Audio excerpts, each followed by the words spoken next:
നമ്മുടെ ഒ.പികളിൽ നമ്മുടെ അടുത്ത് വരുന്ന രോഗികൾ മിക്കവാറും പറയുന്ന ഒരു ബുദ്ധിമുട്ടായിരിക്കും വേദനയാണ് മിക്ക പേഷ്യൻസിൻ്റെയും നമ്മുടെ അടുത്ത് എത്തിക്കുന്നത്. അതിൽ തന്നെ നടുവേദന, മുട്ടുവേദന, കാലുവേദന എന്നിവയാണ് കൂടുതലായിട്ടും കാണപ്പെടാറുള്ളത്. മുട്ടുവേദന അതിൻ്റെ ട്രീറ്റ്മെൻറ്റ് ഇന്നിപ്പോൾ വളരെ ജനകീയമായിരിക്കുകയാണ്.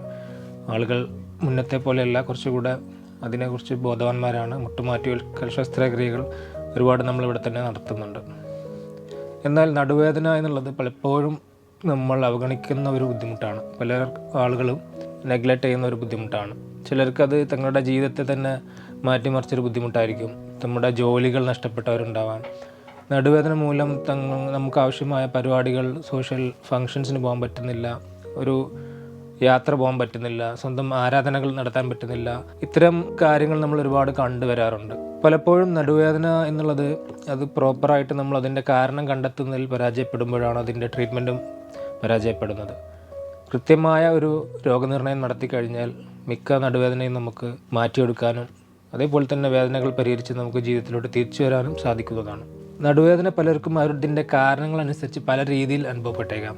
ചിലർക്കതൊരു ഒത്തിരി സമയം ഇരിക്കുമ്പോൾ ബാക്ക് പെയിൻ വരുന്നു, ചിലർക്ക് നടക്കാൻ പറ്റുന്നില്ല, ഒരു 100 അടി നടക്കുമ്പോൾ കാല് കുഴഞ്ഞു പോകുന്നു, ചിലർക്ക് പക്ഷേ അത് നിന്ന് ജോലി ചെയ്യാൻ പറ്റുന്നില്ല, ക്ലാസ് എടുക്കാൻ പറ്റുന്നില്ല.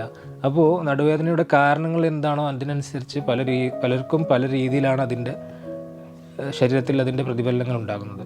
അതുകൊണ്ട് തന്നെ നടുവേദനയെ നമുക്കൊരു സിംഗിൾ ഡിസീസായിട്ട് കാണാതെ അതിൻ്റെ എവിടെയാണോ കാരണമുള്ളത് അതിനെ നമ്മൾ കണ്ടെത്തി ചികിത്സിക്കുമ്പോഴാണ് പൂർണ്ണമായിട്ടും അതിനൊരു ഫലപ്രാപ്തി കിട്ടുകയുള്ളൂ.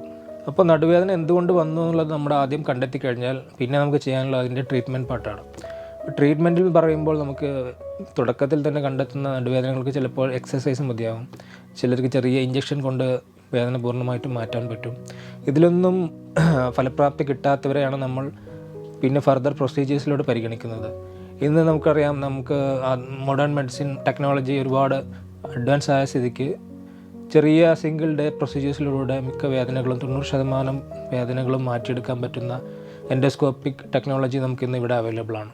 ഒറ്റ ദിവസത്തെ എൻഡോസ്കോപ്പിക് പ്രൊസീജിയേഴ്സിലൂടെ 90% ബുദ്ധിമുട്ടുകളെയും നമുക്ക് പരിഹരിക്കാനുള്ള മാർഗ്ഗങ്ങൾ ഇന്ന് നമുക്കിവിടെ ലഭ്യമാണ്. ശരിയായ രീതിയിലുള്ള കാരണം കണ്ടെത്തി കഴിഞ്ഞാൽ അതിനെ നമുക്ക് ഇത്തരം പ്രൊസീജിയേഴ്സിലൂടെയും എക്സസൈസിലൂടെയും ഇഞ്ചക്ഷൻസിലൂടെയും നമുക്ക് ട്രീറ്റ് ചെയ്ത് വേദനകൾ സഹിച്ച് ജീവിക്കാതെ വേദനകളെ പരിഹരിച്ച് മുന്നോട്ട് പോകാൻ നമുക്ക് സാധിക്കുന്നതാണ്. വേദനകളെ നാം സ്വയം ചികിത്സിക്കാതെ ഒരു സ്പൈൻ സ്പെഷ്യലിസ്റ്റിനെ കാണിച്ചുകൊണ്ട് വേദനകളുടെ കാരണം കണ്ടെത്തി അതിനെ ശാസ്ത്രീയമായി ചികിത്സിക്കുകയാണ് വേണ്ടത്.